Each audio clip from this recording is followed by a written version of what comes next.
Hey, ladies and gentlemen, welcome to the American Sci-Fi Classics track. And here's a fun thing that we're doing. We're doing it right now. We are doing a live table reading of the 1969 television classic, Frosty the Snowman is terrifying. And Joe, you will note right to left. No, it is left to right, Gary. Right to left. See? For the sake of Christmas. Okay. We are going to do a table read of the 1969 TV classic Frosty the Snowman as narrated by a guy that I had a record of on from the Dr. Demento show called Jimmy Durante, a Hollywood legend, if you will, whom, after doing this cartoon, said, "I'm out." He was done with acting after this. And that's good information. He was like, "Nope, I've reached my career has peaked." Yep, because when they did the next Frosty, it was Andy Griffith who was the host, if you will, narrator, the MC of the action. But never mind all that.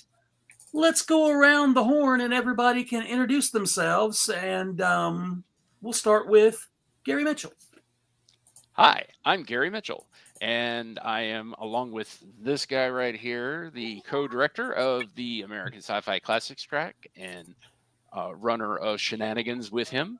I am also the co-host and producer of a horror podcast called A Podcast of Amontillado, and I'm also part of the Dragon Con Theater and Live Performances unofficial group.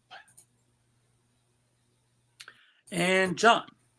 My name is John Hudgens. I'm playing Frosty, and I'm a filmmaker. You guys may know me for several documentaries that I did on horror hosts and or fan films, or the work I did on Babylon 5, or the work I did on Star Wars, or on Mech Warrior, or Crimson Sky. I've done a couple of different things.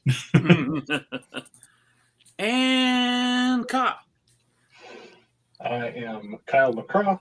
I started as an engineer. And Kevin. How rude. All right, Kyle, continue.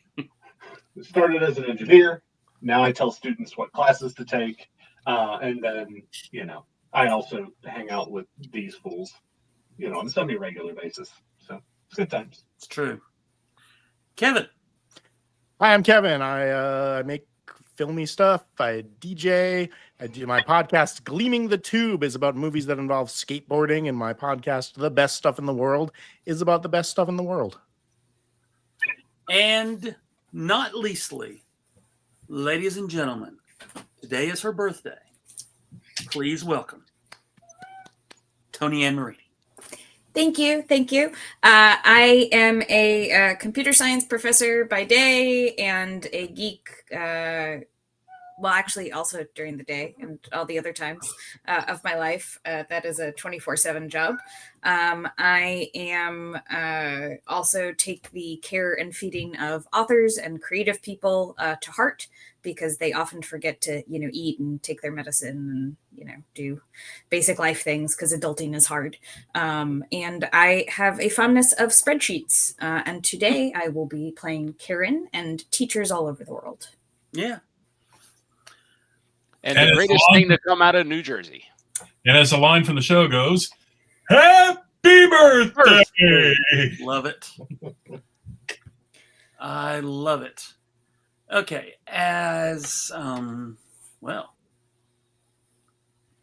here we go, ladies and gentlemen. We present to you, we gladly, happily present to you for this lovely holiday season, ladies and gentlemen, Rankin and Bass and the American Sci-Fi Classics track present a Frosty the Snowman.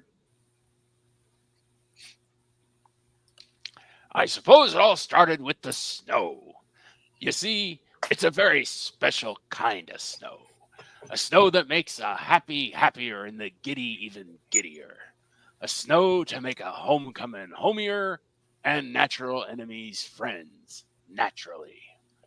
For it was the first snow of the season, and as any child can tell you, there's a certain magic to be found in the very first snow, especially when it falls on the day before Christmas. For when the first snow is also a Christmas snow, well, something wonderful is bound to happen. Interior, a grade school, a group of kids look at snow out the window while their teacher taps loudly on her desk with her ruler. Children, back to your seats. The snow can wait. Please. Now, I've hired Professor Hinkle, the magician, to entertain at today's class Christmas party, so pay attention. Now, Professor Hinkle was just about the worst magician in the world. Hinkle's magic equipment falls off his hat. He quickly picks them up. It's a big mess. And so I put the magic eggs into my hat. Abracadabra, to coin a phrase, and viola. The eggs have turned into The eggs hit the floor. messy, messy, messy. Let's skip that and move on to my next act, pulling a rabbit out of my hat. He attempts to pull the rabbit out of his hat. What the? Where is that rabbit? Hocus pocus, where are you? Bah, the only thing this hat's good for is the trash can. Professor Hinkle throws his hat into the garbage bin, but instead the hat bounces away, which lets Hocus the rabbit, who hops around the classroom, lets him grab the hat, who hops around the classroom as Hinkle tries to grab him. Then the school bell rings and the kids freak out and they run out of class. You desert Hinkle the owl for some stupid frozen water? Now, outside, the kids frolic and play as if bewitched. We're building a snowman, Karen. You make the head. The head is the most difficult part. Ask anyone. What will we call him? Yeah, shall we call him Harold? Bruce? Nah. Christopher Columbus? Oh, no. Oatmeal? Oatmeal? How about Frosty? Frosty? Yeah, Frosty it is. Frosty the Snowman. Woo! Frosty the Snowman. What a happy Snowman. Etc. What a happy job. Anyway. And then Professor Hinkle chases after Hocus and they run through the crowd of kids. Come back here, you! Hinkle's hat flies away. Karen catches it, puts it on Frosty's head, and he comes to life. Happy birthday! Hinkle and the kids are amazed by Frosty's transformation. That hat brought Frosty to life. It must be magic. Magic? My hat? Magic? Just look. Hinkle yanks the hat off Frosty, who naturally returns to frozen unlife. If that hat is magic, I want it back. But it's not yours anymore. You threw it away. Don't talk back to your elders, you naughty, naughty little girl. Happy birthday, ToniAnn. Just what I always wanted. Yep. Hinkle stuffs Hocus the rabbit back into his hat. And you stay there, or there'll be no carrots for Christmas. But you can't take that hat back. It brought Frosty to life.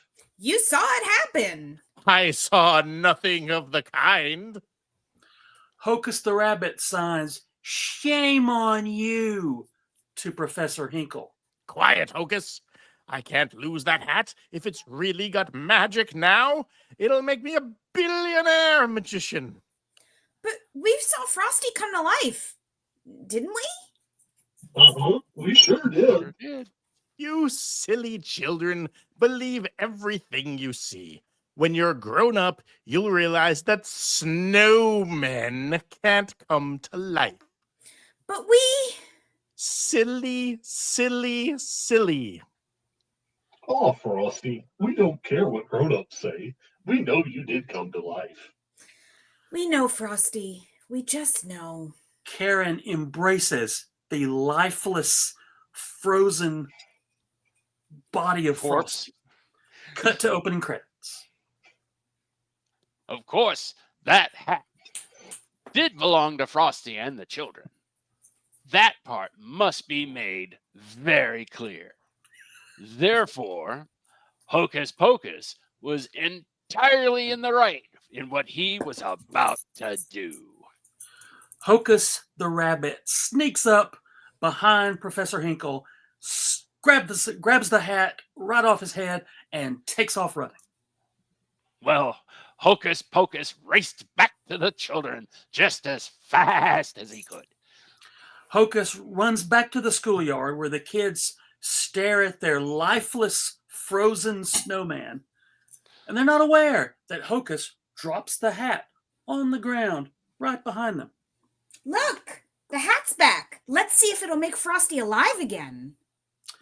She places the hat on top of Frosty's head, who comes to life again! It's alive! Happy birthday! Hey, I just said my first words, but snowmen can't talk. all right, come on now. What's the joke? Could I really be alive? I mean, I can make words, I can move, I can juggle, I can sweep, I can count to 10. 1, 2, 3, 4, 5, 9, 6, 8. Well, I can count to 5. Well, you know, I'm even ticklish. In fact, I'm all living. I'm alive. What a neat thing to happen to a nice guy like me. The children cheer, and they and Frosty dance and partay. There must have been some magic in that old silk hat they found. For when they placed it on his head, he began to dance around.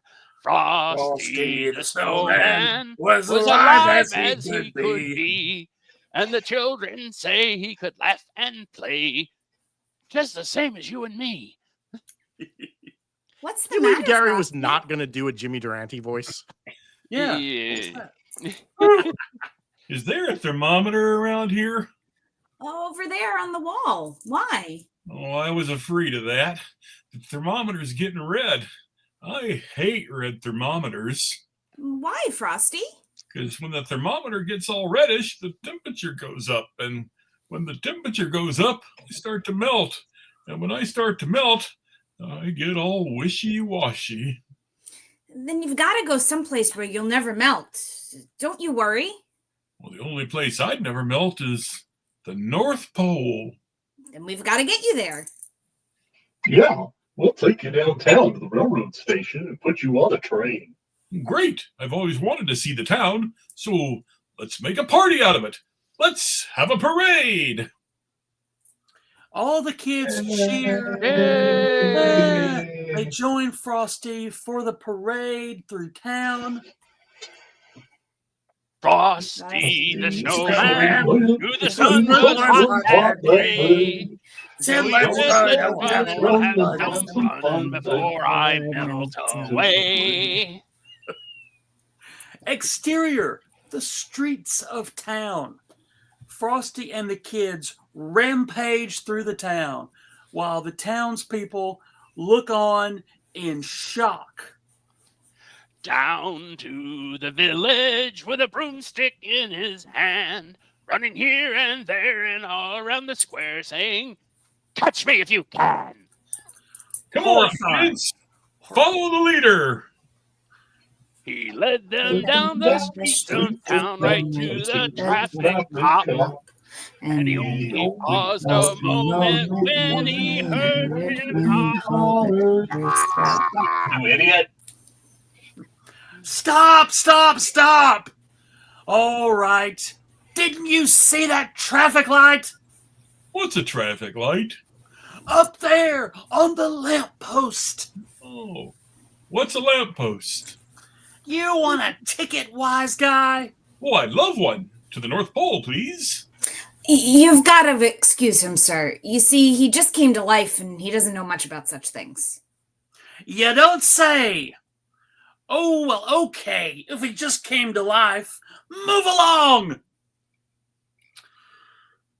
Silly snowman. Once they come to life, they don't know nothing. Come to life? The jaded traffic cop swallows his whistle, but let's assume he's totally okay, and this doesn't make him more cynical. Interior train station. Excuse us, sir. We'd like a ticket to the North Pole, please. What? What? Yes, the North Pole? Oh, yes, ma'am. Route you by the way of Hudson Bay, Nome, Alaska, the Klondike, and Aurora Borealis. Got to make a change at Nanook of the Northville. That'll be $3,000.04, including tax. Oh, but we don't have any money. No money? No money, no ticket. Oh, now I'll never get to the North Pole. Oh, Karen, don't you get all slushy too? I think we've missed something because all of a sudden we're on the train. Oh, huh. No, wait. No, she Yeah, says okay, ICA. anyway. It's like, A refrigerated boxcar on a train headed north. Then Karen's dialogue right there. Okay, got it. My apologies. A refrigerated boxcar on a train headed north. You'll be safe there, Frosty. Come on. Karen opens the door of the train. It's full of ice cream and frozen Christmas cakes. What a neat way to travel. North Pole, here I come. The train whistle blows. Karen pushes Frosty inside the car.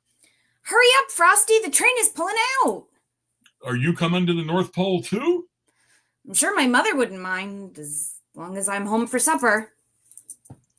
Unbeknownst to Frosty and Karen and the random collection of boys and other children, Hinkle hops under the train car. I must get that hat back. Think nasty. Think nasty. Think nasty. Man, what a perv. now, actually, a refrigerated boxcar is a splendid way to travel. Splendid, that is, if one is a snowman or a furry-coated rabbit. But for Karen... Inside the boxcar, Karen shivers and sneezes. Are you cold, Karen?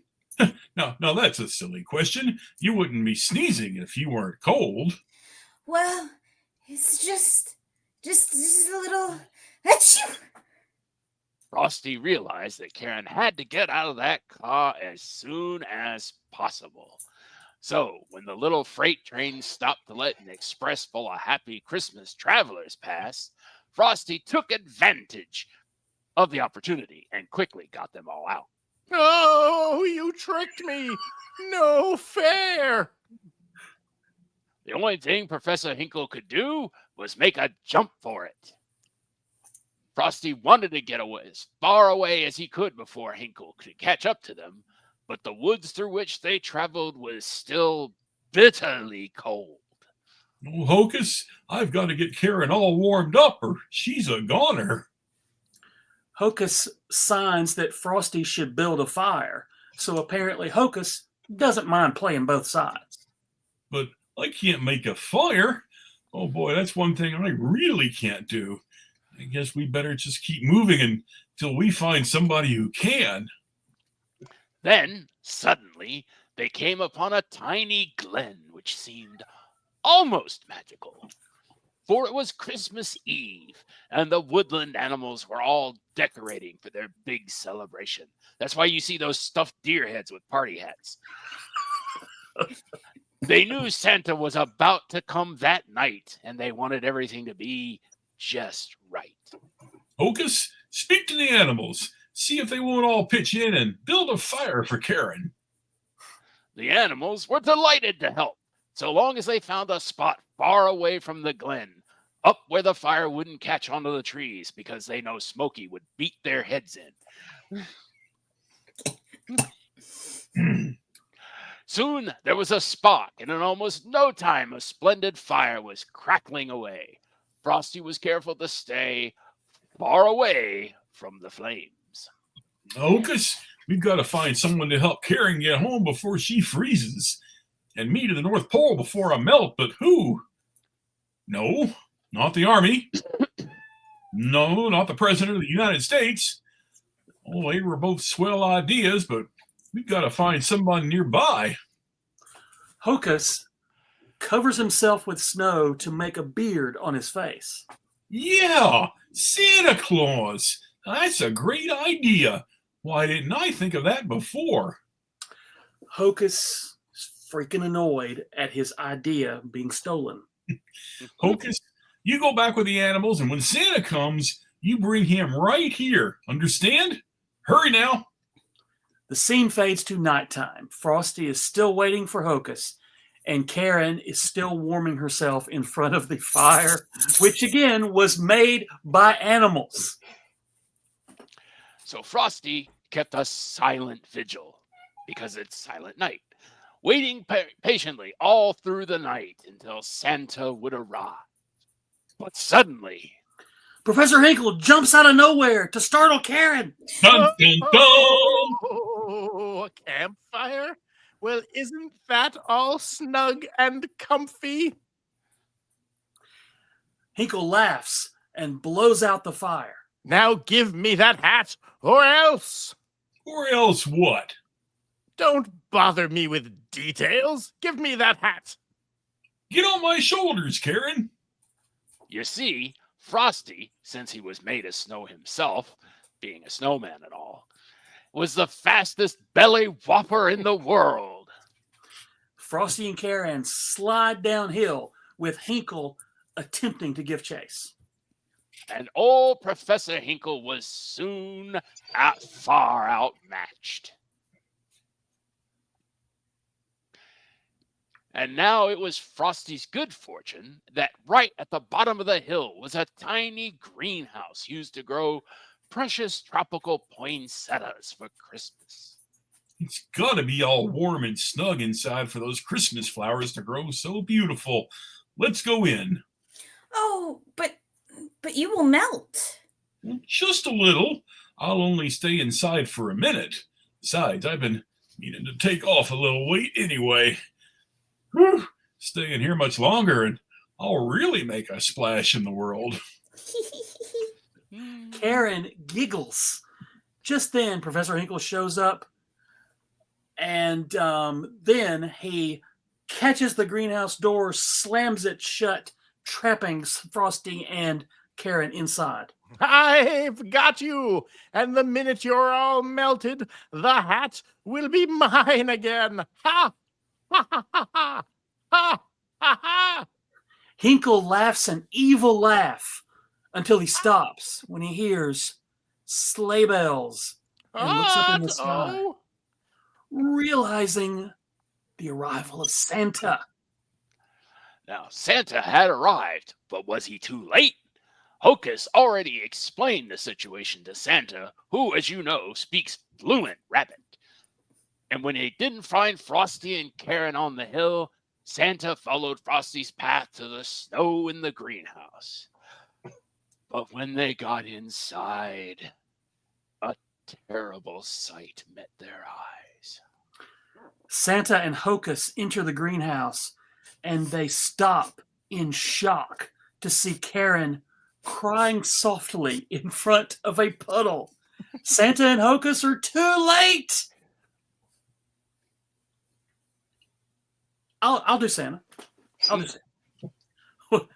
Too late? Why, nonsense! Don't It's cry, Robo-Santa. Karen. It's Robot Santa. Frosty's not gone for good. You see, he was made out of Christmas snow, and Christmas snow can never disappear completely. No, it sometimes goes away for almost a year at a time and takes the form of spring and summer rain, but you can bet your boots that when a good jolly December wind kisses it, it will turn into Christmas snow all over again. Ho, ho. Yes, but he was my friend. Ho, ho, ho. Just watch. Wait a minute. I may have murdered Frosty in front of a child, but I want that hat back, and I want it now. Don't you dare touch that. And just what are you going to do about it? If you so much as lay a finger on the brim of that hat, I'll never bring you another Christmas present as long as you live. Never? Never. No more trick cards or magic balls or... No more anything.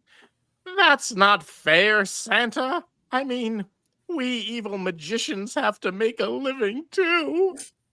Now, you go home and write, I'm very sorry for what I did to Frosty 100 zillion times.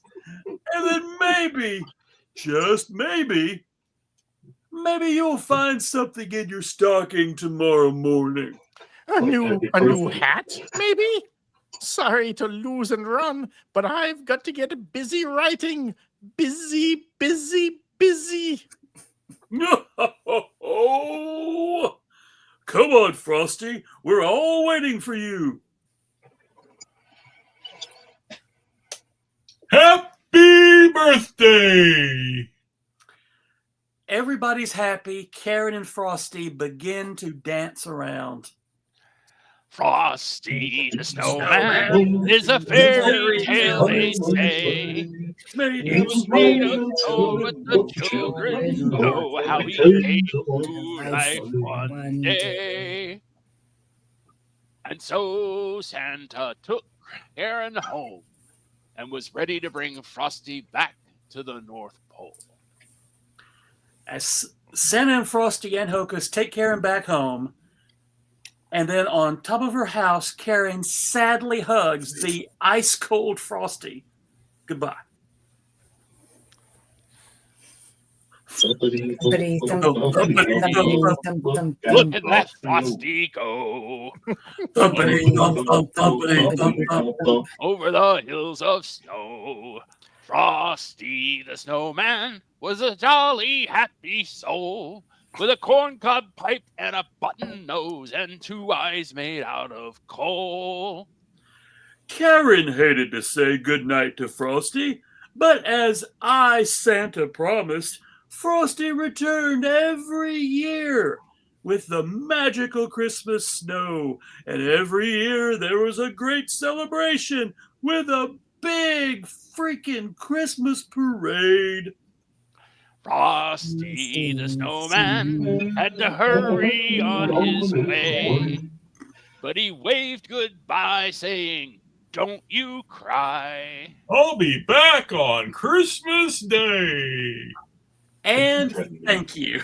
I know they say that remakes rarely improve on the original, but I think we can all feel confident that in this case, we have. We certainly added a little something special. Just a little something. Yeah. I like the fact that evil magicians don't get on the naughty list. Unless they steal hats from snowmen. And then, boy, Santa he don't mess around. First of all, this was not three Hail he Marys. lets his whole family line die out. And in this one, freaking Professor Hinkle's got to write lines for, let's assume, the rest of his natural life. Yeah. And a decent portion of his afterlife. Yeah, you'd think Single would at some point be like, this isn't worth a new hat. I could buy a hat and not write this out 100 zillion times. See, that's when you go to the mimeograph machine. He is evil after You all. won't get a hat from Santa. It's a Santa original. Mm. Okay. And we are definitely not a chorus. Oh, no. 'Cause, I don't know. I think we accurately emulated a children's choir. There you The go. Moron Tabernacle Choir. you know, if the hat comes from Santa, it's all about elf improvement. Oh! Well done, sir. Well done. I thought of it, my elf. Again! Get out! Get out! No. As the old trailer goes, no, I like it in here. If you were wearing any other jacket, I would kill you where you stand. So I'm going to go back to the freaky fanfic. No. Oh no! And So tell people what you found, Joe. Yeah, you tell them. You told us, but the two people watching this don't know the story now. That's true. Oh, there'll be at least 3 when I post this. Isn't that right? People watching. Okay. People watching. That's right. So when I was digging up and putting together the transcript for this thing, the only complete transcript I found was a transcript where someone had inserted a whole extra subplot and story into the actual Frosty the Snowman TV show. And it made me think, did this happen? Did I miss all the times I watched Frosty? Was there a part with talking mice? And I'm led to believe that there was not. Preview was adding stuff, you know. And now it's like maybe they cut it out to fit more commercials in and subsequent airings, but I don't think so. See, I was asking myself all of these things while it was happening. Okay, so here are some examples. We would be here another hour and a half if we. I'll for the benefit of everyone in the sound of our voices, I'm going to post this script because wow. But let me find. Let's see. Let me find a good part to start with. Okay, so while Karen and Frosty are waiting at the train station, they see a red-haired young girl sobbing. And Karen says, "Look, there's a little girl over there. It looks like she's crying or something." What's the matter then? Says Frosty. Beats me. There's only one way to find out. Excuse us, little girl. What's the matter? Little girl says, "It's my cat, Fluffy Wuffy. He's gone missing last night, and I don't know what to do." Was her name Mary Sue? Yeah, thank you. Exactly. So then Karen says, "Don't worry, little girl. We can help find your cat." And then, and then as they go, now we're heading back toward the train station in the actual storyline of the TV show. The little girl yells after them, "I hope you'll find my cat like you promised." I'm not making an this intense up. little girl. What if I told you about reading your self-insert fan fiction on the internet? Okay, hang on. All right. As Frosty and the gang proceed to the train station, they go past a zoo, and a monkey peeks out and gazes at Frosty's hat and snatches it off his head. But then he says, "Hey, you monkey, please give me back my," before he turns into a lifeless statue. And then Karen chases the monkey, saying, "Hey, monkey, you dropped that hat. It belongs to Frosty." Oh, this script definitely needed some monkey business. I mean, after the monkey got the hat, would they really have wanted it back anyway? Well, here we go. And then a yet another character, a zoo catcher, comes in and says, "Gotcha, you naughty monkey." One of these days, you'll never get any supply of bananas this Christmas.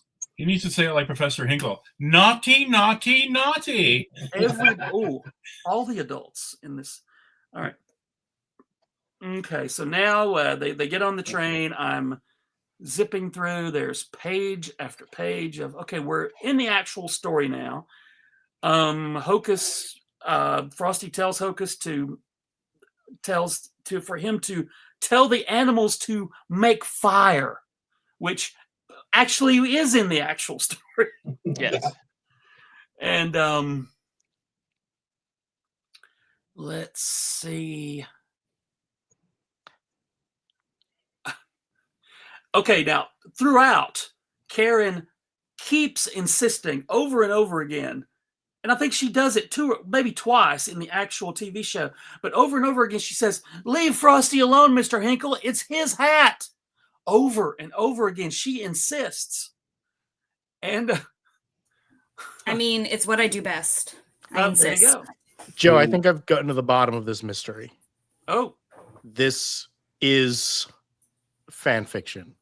It's someone weirdly, someone on the internet had a lot of time on their hands and tried to make the Frosty script as if DreamWorks, the animation studio, was founded in 1934, and this is what it would have been like if it was a DreamWorks Rankin and Bass co-production. Oh my goodness! So it's the obvious answer. Like, I mean, so who among us has not wondered, what if DreamWorks had been founded in 1934 and co-produced Rankin Bass's Frosty the Snowman in 1969? There'd have to be a big dance number at the end if it's a DreamWorks movie. Oh, just wait. Wait. God. Man, all I can say is the internet's a hell of a drug. Yes. Karen goes, "Look, Frosty, there's a mouse." And the mouse stops, looks up at Frosty and Karen, and says, "The kingdom of mice is under attack." And Karen goes, "Do you talk?" And the mouse goes, No. "Yes." Obviously. And Frosty goes, "Under attack by who?" The mouse responds, "By cats, an army of cats." Look behind you, Karen. There's part of the army of cats. No, that's an army of dogs. That was a Hocus stand-in. Who's making his bed. I would like a crossover between Frosty and "'Twas the Night Before Christmas" and budding Reddit incel Albert Mouse, who writes angry letters to the newspaper about how Santa is a fraud. Yes. Well, the mouse plot sounds like a Wizard of Oz, because there was the Mouse Queen in the original novels, and Dorothy saved her, and then she owed her a debt, and the mice helped her out. Like, that's how she got out of the poppy fields and all the other things. So it sounds like somebody was like reading a bunch of like Christmas things and Wizard of Oz and some other stuff, and just sort of bunched them up together into a plot that made no sense unless you were on acid. Well, speaking of acid, now we're introduced to the fearless leader of the cats, Majesty Meow. Oh dear. God. Who sings? Okay, that's now my third favorite cat name. Yes, who sings "King of the Cats, that's what I am, pushing them around because I know I can." Which, if a cat were to sing, that would be what they would. I mean, that tracks. Yeah, fair. Let's see. There's a King Mouse who says, "By order of King Mouse, I demand you to release us and run away from our kingdom and leave us in peace, you monster." And then Majesty Meow says, "You mouse people are meals of ours. So are you and your precious little family." There's army cats. This is like too weird for Rankin Bass, which is saying something. Exactly. Yeah. All right. So Majesty Meow, who is a cat, tells Karen, if you refuse to dance, I will cut your head off. Now pick up this tambourine and perform. What And then cat's running nuts?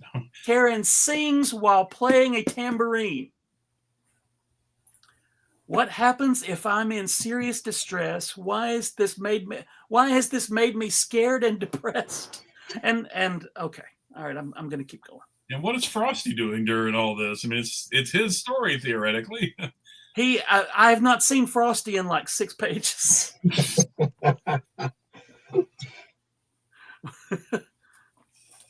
There's, oh gosh. All right. Let's see. Okay, the elves at the North Pole appear. They do a whole song and dance number. See, John? Not There's a the song- elves of Rivendell. No. There's a big song and dance number, and then Santa, his first appearance is, good show, everyone. That was the most beautiful melody. But don't waste time. The children are expecting your toys this year. Get back to work. The Glenn Ross situation. I prefer the Rudolph Santa, who when the Parrots elves are do for a big closers. song is like, They he's are. like, needs work and just storms out of the room. Yeah, Santa's like, pfft. Yeah. Okay. Cat guard, Frosty. Okay, Snowman, let's get this over with. What is my future? What? And so Frosty goes, here's your future. You're about to find out. Frosty flees from the prison cell and slams it shut, trapping the guard in the prisoner, and then uses his claw to lock the prison door. His claw? Frosty has claws now? Here we go. This was the 90s Image Comics Frosty. Yeah. Frosty the Hellspawn. Well, if it was Santa Claus, we can make fun, Santa Claus, but See? Yeah. All right, Nightmare Before Christmas. Santa Claus. Mm-hmm. Gee, the Sandy Claus. And then Majesty Meow, all the cats are looking for Frosty and Karen. And then Majesty Meow says, don't go catnapping yet, men. Keep searching. Bring the snowman and the girl to me. All right, And then Kyle. as soon as we get back to our castle, the snowman will be as good as dead. Melting dead, that is. What? Okay. Kyle, I'm saying this on the record since Joe says he will post this one day. If we ever adopt another female cat, we are naming her Majesty Meow. There we go. And I want you Accepted. all to hold me accountable to this. Like I said, My witness. third favorite cat name of all time. Well, we used to Okay. Tempura was Her Majesty, so Majesty Yeah. Meow just sounds like Yeah. an appropriate tribute. It does indeed. Okay. So it turns out Majesty Meow is Fluffy Wuffy. I don't Oh, of think. course. We're not naming a cat Fluffy Wuffy. That's not Yeah. happening. Not even a little bit. Let's see. Okay. Oh. And once again, Majesty steals the hat. Karen runs after her, going, leave him alone. That's not your hat. And then Rudolph appears Of course. and says,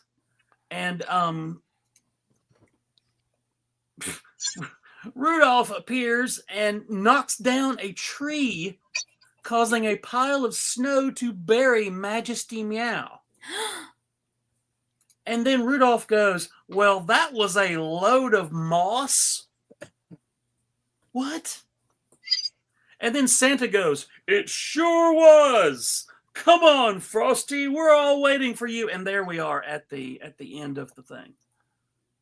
Oh, yeah. Nope, that was Well, I found a fan Wikipedia page which supposedly is about the special, the DreamWorks version. it. And Majesty Meow was supposedly played by Christopher Plummer. Oh, dear. I just put a link for it right over there. Thank you. Well, I love this already, and I'm so glad that we.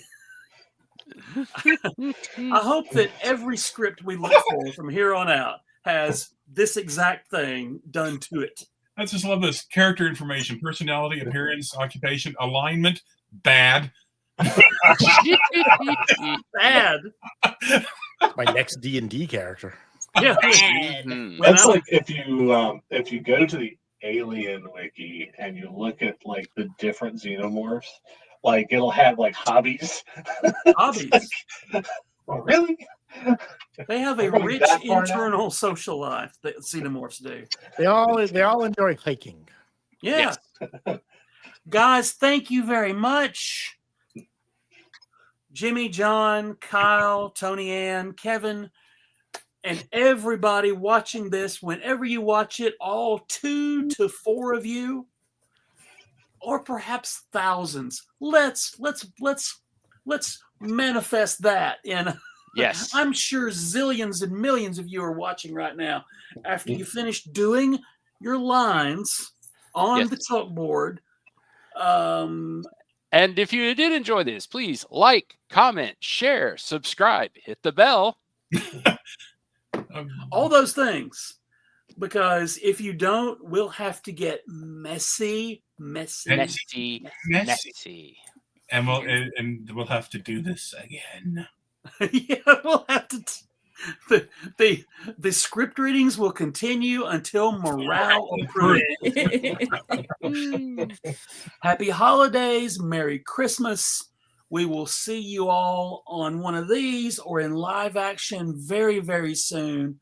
Thank you guys very much. Merry happy, everyone. Merry happy. Bye. Bye. God bless us.